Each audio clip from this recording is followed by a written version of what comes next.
बिस्मिल्लाहिर्रहमानिर्रहीम। अस्सलाम वालेकुम स्टूडेंट्स। आज हम पढ़ेंगे nomenclature of the complex compounds.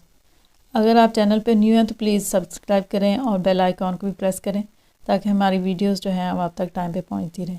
Nomenclature of the complex compounds. Nomenclature जो है कॉम्प्लेक्स कंपाउंड की वो IUPAC सिस्टम के मुताबिक होगी। तो इसके कुछ रूल्स हैं और इन रूल्स के मुताबिक जब हम इनके नेम लिखेंगे कॉम्प्लेक्स कंपाउंड के तो वो बहुत आसानी से लिखे जाएंगे। सबसे पहले तो कैटाइन्स जो है उनका नेम लिखते हैं। जैसे हम नॉर्मल फार्मूला जब लिखते हैं तो सबसे पहले कैटाइन का नेम होता है और उसके बाद एनाइन का।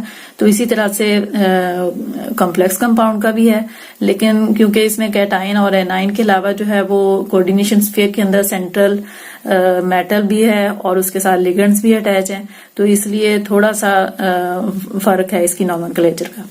तो इसके लिए जो है सबसे पहले हमने कैटाइन लिखना है। कैटाइन्स का नेम लिखेंगे और उसके बाद जो है वो कोऑर्डिनेशन स्फीयर में एंटर होंगे। कोऑर्डिनेशन स्फीयर में जो है वो सेंट्रल मेटल एटम है और उसके साथ लिगेंड्स अटैच है। तो अब कोऑर्डिनेशन स्फीयर के अंदर जब ये दो हैं लिगेंड्स और सेंट्रल मेटल एटम, तो सेंट्रल मेटल एटम को नेम हमने एंड पे देना है। पहले जो है वो लिगेंड्स को नेम देंगे। अगर लिगेंड एक ही है तो फिर तो इजी है, लेकिन अगर लिगेंड्स जो है वो ज्यादा है तो फिर हम उनको जो है वो अल्फाबेटिक ऑर्डर में उनको नेम देंगे। तो फॉर एग्जांपल ये फॉर्मूला जो है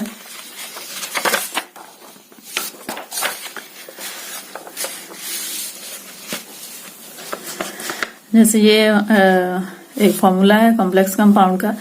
तो इसका जब हमने नेम लिखना है तो सबसे पहले जो है ये पॉजिटिव आयन है, कैटाइन है। पहले इसका नेम लिखेंगे। तो ये लिख लिया हमने पोटाशियम।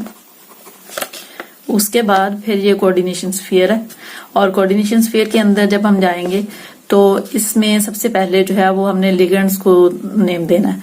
तो लिगेंड जो है हमारे पास ये है, ये सेंट्रल मेटल एटम है और ये लिगेंड है। तो पहले हमने कैटाइन को नेम देना है, फिर लिगेंड को और उसके बाद जो है वो सेंट्रल मेटल एटम को, और फिर हम बाहर अगर नेगेटिव आयन होंगे तो फिर उधर आएंगे। तो अब जो है वो हमारे पास ये लिगेंड ये है और लिगेंड को जब हमने अल्फाबेटिक ऑर्डर में नेम देना है तो यहाँ पे एक ही है इसलिए इसी का हम नाम लिखेंगे। तो ये आ जाएगा सियानो, लेकिन ये कितने नंबर हैं, ये 6 टाइम है ये। तो ये जो है बाहर जो नंबरिंग होती है, अगर 2 है तो हम इसको डाई कहेंगे, 3 है तो ट्राई है, फिर टेट्रा पेंटा हेक्सा, ये 6 है तो हम इसको हम कहेंगे हेक्सा सियानो, हेक्सा CYANO, हेक्सा सियानो। तो हेक्सा सियानो इसलिए कहा है कि जो हमारे पास लिगेंड है वो है नेगेटिव। अगर न्यूट्रल हो तो अब देखिए यहाँ पे कि अल्फाबेटिक ऑर्डर में नेम देंगे और फिर जो है प्रीफिक्सेस डाई, ट्राई, टेट्रा और पेंटा यूज करेंगे। अगर इसके बाद जैसे यहाँ पे 6 था तो हमने इसके लिए हेक्सा लिखा है। और उसके बाद जो है anionic ligands and in suffix O के जो एनायनिक लिगेंड्स होते हैं उनके एंड पे हमने O लगाना है। जैसे ये साइनाइड था तो हमने हेक्सा सियानो लिखा है, इसके एंड पे O लगाया हेक्सा सियानो। और फिर फॉर एग्जांपल अगर हाइड्रोक्सल ग्रुप होगा तो हम उसको हाइड्रोक्सो कहेंगे, कार्बोनेट ग्रुप होगा तो कार्बोनेटो कहेंगे। और अगर न्यूट्रल लिगेंड्स हैं तो न्यूट्रल लिगेंड्स के नेम जो है वो हम चेंज नहीं करते, उनको हमने वैसे ही लिखना होता है। अमोनिया है तो इसको अमाइन कहेंगे, वाटर के लिए एक्वा, और ये कार्बोनाइल है, ये कोबाल्ट नहीं है, C और O दोनों कैपिटल है तो कार्बोनाइल है। तो ये तीनों ग्रुप्स जो हैं ये न्यूट्रल है तो इनके नेम हमने वैसे ही लिखने ऐसा जैसे वो होते हैं। अब जब लिगेंड्स के नेम हमने दे दिए तो यहाँ पे हमारे पास एक ही था तो हमने इसका लिखा हेक्सा सियानो। और फिर जो है वो इस स्फीयर के अंदर जो है वो मेटल है तो फिर मेटल का नेम लिखेंगे।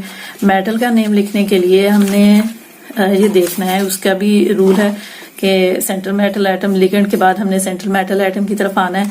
तो इसमें मेटल के एंड पे हमने 8 लगाना है अगर यहाँ पे इस पे नेगेटिव चार्ज है, स्फीयर के ऊपर नेगेटिव चार्ज है। और अगर इस पे पॉजिटिव चार्ज है तो फिर हमने मेटल का नेम जो है चेंज नहीं करना, फिर वैसे ही लिखना जैसे मेटल का नेम होता है। तो अब जो है अगर हम इसको देखते हैं तो हमें ये कैसे पता चलेगा कि यहाँ पे जो है वो प्लस चार्ज आना है या माइनस आना है। तो इसके लिए हम ये देखेंगे कि ये जो कोऑर्डिनेशन स्फीयर है इसके इस तरफ पॉजिटिव आयन है या इस तरफ नेगेटिव आयन है। पॉजिटिव या कैटाइन कह लें इसको। तो अगर इस तरफ कैटाइन है तो इसका मतलब इस पे नेगेटिव चार्ज है। ये वाला जो है कैटाइन है, इस पे पॉजिटिव चार्ज है, तो फिर कोऑर्डिनेशन स्फीयर ये वाला जो है इस पे जो है वो नेगेटिव चार्ज है। तो नेगेटिव चार्ज जब होता है तो जो सेंट्रल मेटल है उसके एंड पे हमने 8 लगाना है। तो अब यहाँ पे इस पे नेगेटिव चार्ज है क्योंकि इस साइड पे जो है वो कैटाइन है, और कैटाइन का मतलब ये है कि हमने इस नेगेटिव चार्ज को बैलेंस करने के लिए इधर पॉजिटिव चार्ज लगाया। तो अब इसके साथ जो है वो आयरन को हम लिखेंगे फीरेट। अब नेक्स्ट जो आता है, हमने इसके साथ मेटल के साथ जो है वो ब्रैकेट में इसकी ऑक्सीडेशन स्टेट लिखनी होती है। तो ऑक्सीडेशन स्टेट जो है वो कैसे कैलकुलेट करनी है कि इस पे जितना चार्ज होता है वो होता है sum of the charge on the centre metal atom and ligand. तो ये वाला चार्ज जो है वो हम डिसाइड करेंगे कितना है इसको देख के। यहाँ पे पोटाशियम जो है 4 टाइम है, 1 पोटाशियम पे है +1 चार्ज और प्लस ये 4 टाइम है तो इस पे चार्ज आ जाएगा +4। तो ये जो कोऑर्डिनेशन स्फीयर है इस पे आ जाएगा -4। अब हमारे पास जो है ये हम इतना अब कंसीडर करेंगे कि हमारे पास ये कॉम्प्लेक्स आयन है और इसमें से जो सेंट्रल मेटल एटम है उस पे चार्ज कितना है, उसके लिए हमने ये देखना है कि ये जो लिगेंड अटैच है इस पे कितना चार्ज है और ये यहाँ पे कितना था, और इन दोनों को देखते हुए हमने इस पे चार्ज लगाना है। तो ये एक साइनाइड पे -1 है तो 6 टाइम है, तो ये हो गया -6, और यहाँ पे है -4। हम इस पे +2 लगाएंगे तो -6 + 2 जो है वो -4 के इक्वल आ गया। तो यहाँ पे आयरन जो है उसकी ऑक्सीडेशन स्टेट होगी +2। तो ये 2 जो है वो हमने रोमन नंबर्स में इधर लिखना है 2। तो ये तो हमारा फॉर्मूला हो गया इसका कंप्लीट, क्योंकि इसके इस साइड पे जो है नेगेटिव आयन नहीं। यहाँ पे जो रूल था उसमें ये था कि हमने सबसे पहले कैटाइन को नेम देना है। तो यहाँ पे कैटाइन तो नहीं है। उसके बाद फिर आप कोऑर्डिनेशन स्फीयर। अब कोऑर्डिनेशन स्फीयर में जाएंगे तो इसमें हमारे पास ये सेंट्रल मेटल है और ये लिगेंड है, ये भी एक लिगेंड है और ये भी लिगेंड है। अब यहाँ पे तो एक ही लिगेंड था तो इसलिए पहले हमने लिगेंड को नेम दिया, उसके बाद फिर मेटल को दिया है। तो यहाँ पे लिगेंड जो है वो ज्यादा है। जब ज्यादा है तो फिर हमने सबसे पहले जो है जो लिगेंड अगर ज्यादा है तो फिर हमने अल्फाबेटिक ऑर्डर में लिगेंड्स को नेम देना है। तो अल्फाबेटिक ऑर्डर में जब जाते हैं तो ये है अमाइन, ये है नाइट्रो, ये है क्लोरो। तो इसका मतलब अमाइन पहले आएगा, और अमाइन पहले आएगा तो इसके यहाँ पे ये कितने हैं, ये 4 टाइम है। तो 4 के लिए हम टेट्रा का वर्ड यूज करते हैं। तो इसको हम लिखेंगे टेट्रा अमाइन। उसके बाद क्लोरो आएगा, क्लोरो, फिर नाइट्रो। ये लिगेंड्स तो अब पूरे हो गए, टेट्रामाइन, क्लोरो, नाइट्रो। ये ए से था, ये सी से आ गया, ये एन से आ गया। हमने अल्फाबेटिक ऑर्डर में सारे लिगेंड जो थे उनके नेम लिख दिए। अब लिगेंड्स के बाद जो है वो इसका आता है नंबर आता है मेटल का। तो मेटल का नेम हमने जब लिखना है तो इसके एंड पे 8 ऐड करना है कि नहीं, वो हम देखेंगे कि इस कोऑर्डिनेशन स्फीयर पे चार्ज कौन सा है। अगर नेगेटिव चार्ज है तो हम इसको लिखेंगे प्लाटिनेट, अगर पॉजिटिव चार्ज है तो प्लाटिनम लिखेंगे। तो पॉजिटिव है कि नेगेटिव है वो हमने ये कैटाइन, इधर कैटाइन हो और इधर एनाइन हो तो उसको देख के करना है। यहाँ पे है एनाइन, सल्फेट पे होता है -2 चार्ज। तो इसका मतलब इस कोऑर्डिनेशन स्फीयर पे चार्ज होगा +2। अब +2 चार्ज है तो फिर प्लाटिनम को हमने प्लाटिनम ही लिखना है। अब नेक्स्ट जो है वो आता है कि हमने ब्रैकेट में जो सेंट्रल मेटल एटम है उसकी ऑक्सीडेशन स्टेट लिखनी है। अब उसके लिए जो है हम इसकी ऑक्सीडेशन स्टेट जो है वो कैलकुलेट करेंगे। अब हमारे पास जो है ये जो स्क्वायर ब्रैकेट है उस पे ऊपर है +2 चार्ज। अब जो सेंट्रल जो लिगेंड्स हैं उन पे चार्ज देख लेते हैं। जो अमाइन है वो न्यूट्रल है, 4 को हम 0 से मल्टीप्लाई करेंगे तो 0 आ जाएगा। नाइट्रो पे 1 चार्ज है और ये 1 टाइम ही है इसलिए -1 आएगा। नाइट्रो पे -1 चार्ज है तो ये 1 टाइम ही है, यहाँ पे कुछ नहीं है तो इसका मतलब -1 ही आएगा यहाँ पे। क्लोरो पे भी -1 चार्ज है तो ये -1 और -1 -2 हो गया, +0 -2। और यहाँ पे अगर हम +4 लगाएंगे, +4 में से -2 कर देंगे तो ये +2 आएगा। इसका मतलब यहाँ पे जो सेंट्रल मेटल एटम है इस पे +4 चार्ज है। तो यहाँ पे लिखेंगे 4।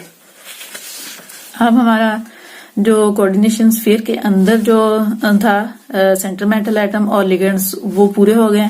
अब हम बाहर आएंगे तो बाहर है सल्फेट, नेगेटिव चार्ज पार्टिकल, तो फिर उसका नेम लिखेंगे। और ये जो बाहर पॉजिटिव या नेगेटिव आयन जो होते हैं, कैटायन और एनायन जो होते हैं, इनके नेम हमने नॉर्मल वे से लिखने हैं। तो ये सल्फेट है तो इसको हम सल्फेट ही लिखेंगे।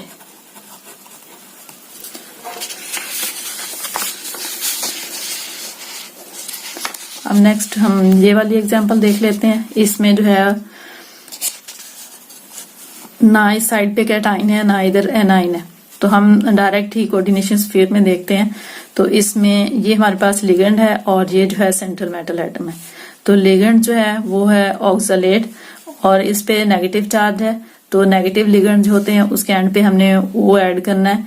और ये 2 है तो इसलिए हम कहेंगे ये है डाई ऑक्सलेट की बजाय हम इसको लिखेंगे ऑक्सलेटो, क्योंकि ये नेगेटिव लिगेंड है तो इसलिए हम इसको लिखेंगे डाई ऑक्सलेटो। उसके बाद फिर ये आ जाएगा प्लाटिनम, और प्लाटिनम जो है उसको हमने प्लाटिनम लिखना है या प्लाटिनेट लिखना है, वो यहाँ पे इस कोऑर्डिनेशन स्फीयर पे चार्ज को देख के। तो इस पे नेगेटिव चार्ज है, तो नेगेटिव चार्ज का मतलब ये है कि हम मेटल के साथ जो है वो एंड पे 8 लगाएंगे। तो ये आ जाएगा प्लाटिनेट। और आगे इसकी जो ऑक्सीडेशन स्टेट लिखनी है वो अब हम कैलकुलेट करेंगे। एक ऑक्सलेट ग्रुप जो है, एक ऑक्सलेट जो ग्रुप था उस पे -2 चार्ज था, तो 2 पे हो जाएगा -4। और अब यहाँ पे जो है वो है -2, तो ये जो है इसका और इसका हम सम करेंगे तो ये -2 आना चाहिए। तो अब इधर +2 लगाएंगे तो फिर ये -2 यहाँ पे आएगा, तो इसका मतलब प्लैटिनम जो है उसके ऑक्सीडेशन स्टेट जो है वो 2 है, तो इसलिए हम यहाँ पे 2 लिख देंगे। और आगे जो है वो नेगेटिव इसके इस साइड पे नहीं है, तो बस यहाँ तक खत्म हो जाएगा। अब कुछ जो है वो एग्जांपल्स हैं जो नेगेटिव हमारे पास एनाइंस जो हैं लिगेंड्स और ये न्यूट्रल है। तो जो एनायनिक लिगेंड्स हैं वो है OH हाइड्रोक्सो इसको कहेंगे, इसको क्लोरो कहेंगे, इसको नाइट्रो कहेंगे।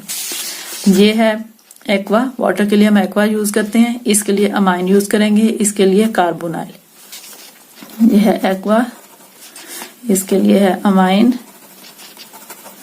और ये है कार्बोनाइल। और इधर जो है ये है हाइड्रोक्सो और ये क्लोरो और ये है नाइट्रो। तो नेगेटिव लिगेंड जो है उनके एंड पे O आएगा, और जो न्यूट्रल हैं या पॉजिटिव हैं उनके जो नेम है वो ऐसे आएंगे, उनमें कोई चेंज नहीं आएगी।